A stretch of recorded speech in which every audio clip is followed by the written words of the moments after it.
यह घटना उस समय की है जब राजा दशरथ के मन में एक ही इच्छा बची थी, राम का राज्याभिषेक, उन्हें युवराज का पद देना। अयोध्या लौटने के बाद से ही उन्होंने राम को राजकाज में शामिल करना शुरू कर दिया था। राम यह जिम्मेदारी अच्छी तरह निभा रहे थे। उनकी विनम्रता, विद्वता और पराक्रम का लोहा सभी मानते थे। प्रजा उनको चाहती थी। दशरथ के लिए तो वह प्राणों से प्यारे थे। दरबार में राम का सम्मान निरंतर बढ़ रहा था।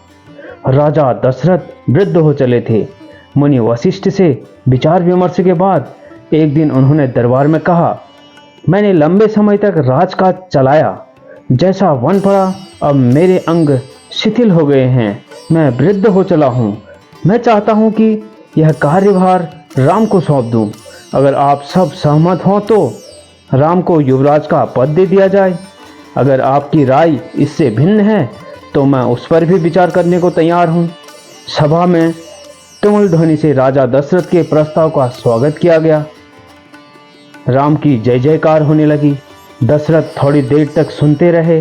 संतोष के साथ उन्होंने कहा, शुभ काम में देरी नहीं होनी चाहिए। मेरी इच्छा है कि राम का राज्याभिषेक कल सुबह कर दिया जाए। यह समाचार पलक झपकते पूरे नगर में फैल गया। हर जगह बस यही चर्चा थी। राज्याभिषेक की तैयारियां शुरू हो गई। भरत और शत्रुघ्न उस समय अयोध्या में नहीं थे। वह अपने नाना कैकेयी के यहाँ गए हुए थे। भरत जब भी अयोध्या लौटने की बात करते, नाना उन्हें रोक लेते। भरत को अयोध्या की घटना की सूचना नहीं थी। उन्हें अपने पिता के निर्णय के संबंध में नहीं पता था। यह जानकारी भी नहीं थी कि अगले दिन राम का राज्याभिषेक होने वाला है। कैकेयी से यह एक दिन में भरत और शत्रुघ्न का आना संभव नहीं था। राजा दशरथ ने इस संबंध में राम से चर्चा की। कहा कि भरत यहाँ नहीं है, पर मैं चाहता हूँ कि राज्याभिषेक का कार्यक्रम न रोका जाए। उन्होंने राम से कहा, जनता ने तुम्हें अपना राजा चुना है, तुम राजधर्म का पालन करना। कुल की मर्यादा की रक्षा अब तुम्हारे हाथ में है। राज्याभिषेक की तैयारियां रानी कैकेयी की दासी ने भी देखी। मंथरा ने शुरू में उसे यह चहल पहल का कारण समझ में नहीं आया।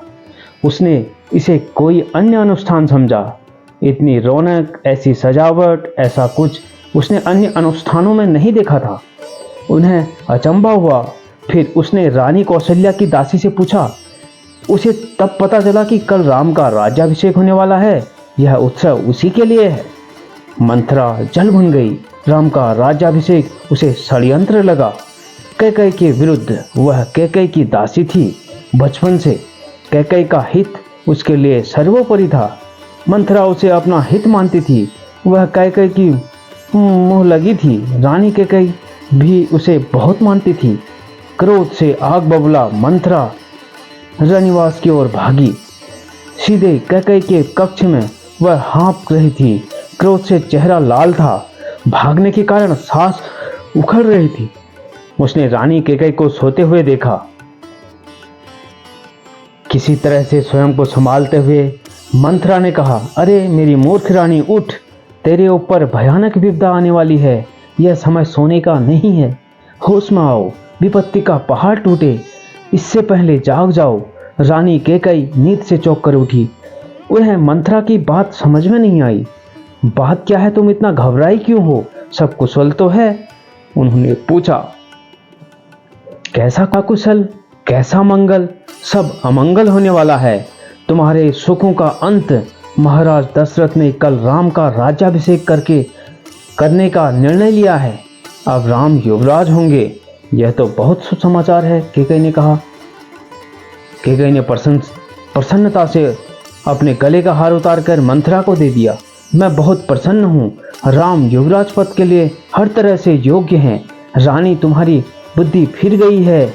जब मंथरा ने कहा, मती मारी गई है। सवाल राम की योग्यता का नहीं है, राजा दशरथ के षड्यंत्र का है, तुम्हारे अधिकार छीनने का है। मंथरा ने हार दूर फेंकते हुए कहा, यह षड्यंत्र नहीं तो और क्या है? कल सुबह राज्याभिषेक है। भरत को जानबूझकर ननिहाल भेज दिया, समारोह के लिए बुलाया तक नहीं। कैकेयी का स्वर उग्र हो गया उन्हें देखकर। उन्होंने मंथरा को डांटते हुए कहा, राम के प्रति मेरा अगाध स्नेह है। वह मुझे माँ के समान मानता है। तुझे इसमें षड्यंत्र दिखाई देता है?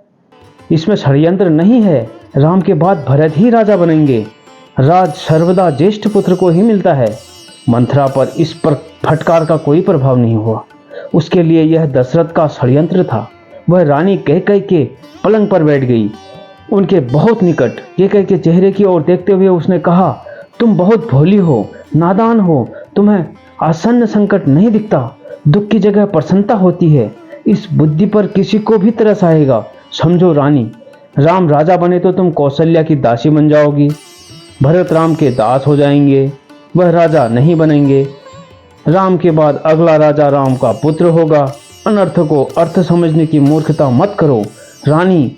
राम को राज मिला तो वे भरत को देश निकाल दे देंगे। वे भरत को दंड देंगे।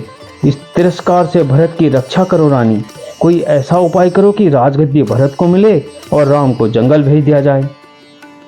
कैकेयी पर मंथरा की बातों का असर होने लगा। उसका सिर चकरा गया। वह पलंग से उठी तो पांव सीधे नहीं पड़े। आंखों में आंसू थे, मन भारी हो गया। प्रसन्नता की जगह अव्यक्त क्रोध ले ली। मंथरा ने तर्कों में उन्हें सच्चाई दिखने लगी। तुम्हारी बातों में क्या करूं? कैकेयी ने आंसू पोंछते हुए मंथरा से कहा। मंथरा पलंग से उठी, कैकेयी के पास जाकर खड़ी हो गई। उसने कहा, याद करो रानी, महाराज दशरथ ने तुम्हें 2 वरदान दिए थे। दशरथ से अपना वचन पूरा करने को कहो। एक से भरत के लिए राजगद्दी मांग लो, दूसरे से राम को 14 वर्ष का वनवास। कैकेयी का चेहरा तमतमाया हुआ था। उन्हें मंथरा की बात ठीक नहीं लगी। उनके मन में एक प्रश्न अब भी था, यह बात दशरथ से कैसे कहे। उन्हें रानीवास बुलाया गया। प्रतीक्षा करें। मंथरा ने कैकेयी के मन की बात भांप ली। उसने कहा, तुम मैले कपड़े पहनकर कोप भवन चली जाओ। महाराज दशरथ आए तो उनकी ओर मत देखो, बात मत करो। तुम उनकी प्रिय रानी हो, तुम्हारा दुख देख नहीं पाएंगे। बस उसी समय तुम उन्हें पिछली बात याद दिलाना, दोनों वचन मांग लेना। मैं ऐसा ही करूंगी। महाराज का षड्यंत्र सफल नहीं होने दूंगी। मंथरा का लक्ष्य पूरा हो गया था। चलते चलते उसने रानी कैकेयी से कहा, राम के लिए 14 वर्ष से कम वनवास मत मांगना। भरत इतने समय में राजकाज संभाल लेंगे। जब तक राम लौटेंगे लोग उन्हें भूल चुके होंगे। अब जल्दी करो रानी, समय बहुत कम है। रानी कैकेयी कोप भवन चली गई। मंथरा रनिवास से निकल गई। दिन भर की गहमा गहमी के बाद महाराज दशरथ को रानियों की याद आई। तुरंत रनिवास की ओर चल पड़े उन्हें शुभ समाचार देने। सबसे पहले वह कैकेयी के कक्ष की ओर मुड़े। कैकेयी वहां नहीं थी। प्रतिहारी ने पूछा, पता चला कि वे कोप भवन में हैं। दशरथ को चिंता हुई। कैकेयी कोप भवन में, परंतु क्यों? क्या इसलिए कि उन्हें अब तक सूचना नहीं मिली? मैं उन्हें अवश्य मना लूंगा, दशरथ ने सोचा। दशरथ कोप भवन का दृश्य देखकर हैरान हो गए। उन्हें कुछ समझ में नहीं आया। कैकेयी जमीन पर लेटी हुई थी। बाल बिखरे हुए थे, गहने कक्ष में बिखरे हुए थे, कपड़े मैले। तुम्हें क्या दुख है? क्या हुआ है तुम्हें? मुझे बताओ। अस्वस्थ हो? राजवैद्य को बुलाऊं? दशरथ ने कई सवाल पूछे पर कोई उत्तर नहीं मिला। कैकेयी रोती रही। तुम मेरी सबसे प्रिय रानी हो। मैं तुम्हें प्रसन्न देखना चाहता हूँ। तुम्हारी खुशी के लिए मैं कुछ भी कर सकता हूँ। कुछ भी, धरती आसमान एक कर सकता हूँ। दशरथ ने कैकेयी को मनाने का बहुत प्रयास किया। उत्तर उन्हें फिर भी नहीं मिला। तब दशरथ भी भूमि पर बैठ गए, विनती कर रहे, हाँ मैं बीमार हूँ। कैकेयी ने कहा, मैं अपनी बीमारी के संबंध में आपको बताऊंगी, लेकिन पहले आप एक वचन दें। मैं जो मांगूं उसे पूरा करेंगे। राजा ने तत्काल हामी भर दी। कहा, मैं राम की सौगंध खाकर कहता हूँ, तुम्हारी इच्छा पूरी करूंगा। महाराज दशरथ ने राम की सौगंध ली तो कैकेयी उठकर बैठ गई। आप मुझे वे दोनों वरदान दीजिए जिसका संकल्प आपने वर्षों पहले रणभूमि में लिया था। महाराज दशरथ ने हामी भरी। कल सुबह राज्याभिषेक भरत का हो, राम का नहीं। कैकेयी ने कहा। दशरथ भौचक रह गए। उन पर वज्रपात सा हुआ। थोड़ा रुक कर कैकेयी बोली, राम को 14 वर्ष का वनवास हो। तब दशरथ का चेहरा सफेद पड़ गया। अवाक रह गए, सिर चकराने लगा। वे मूर्छित होकर गिर पड़े। कुछ देर में राजा को होश आया। कैकेयी की ओर देखा, बड़े कातर भाव से बोले, यह तुम क्या कह रही हो? मुझे विश्वास नहीं होता कि मैंने यही सुना है। कैकेयी अड़ी रही। दशरथ कैकेयी की मांग को अस्वीकार करते रहे, अनर्थ बताते रहे। तब कैकेयी ने अंतिम हथियार चलाया। अपने वचन से पीछे हटना रघुकुल का अनादर है। आप चाहे तो ऐसा कर सकते हैं, पर अब आप दुनिया को मुंह दिखाने योग्य नहीं रहेंगे। रही मेरी बात, आप वरदान नहीं देंगे तो मैं विष पीकर आत्महत्या कर लूंगी। यह कलंक आपके माथे पर होगा। राजा दशरथ यह सुन नहीं सके, दोबारा बेहोश हो गए। रात भर वह सुन पड़े रहे। बीच बीच में होश आता, वह कैकेयी को समझाते, गिड़गिड़ाते, धमकाते, डराते, पर कैकेयी टस से मस नहीं हुई। सारी रात इसी तरह बीत गई। दोस्तों, यहाँ तक की कहानी आपको कैसी लगी? आगे की कहानी सुनने के लिए हमारे चैनल को सब्सक्राइब कीजिए। नेक्स्ट वीडियो में आगे की कहानी लेकर जरूर मिलेंगे। बहुत बहुत धन्यवाद।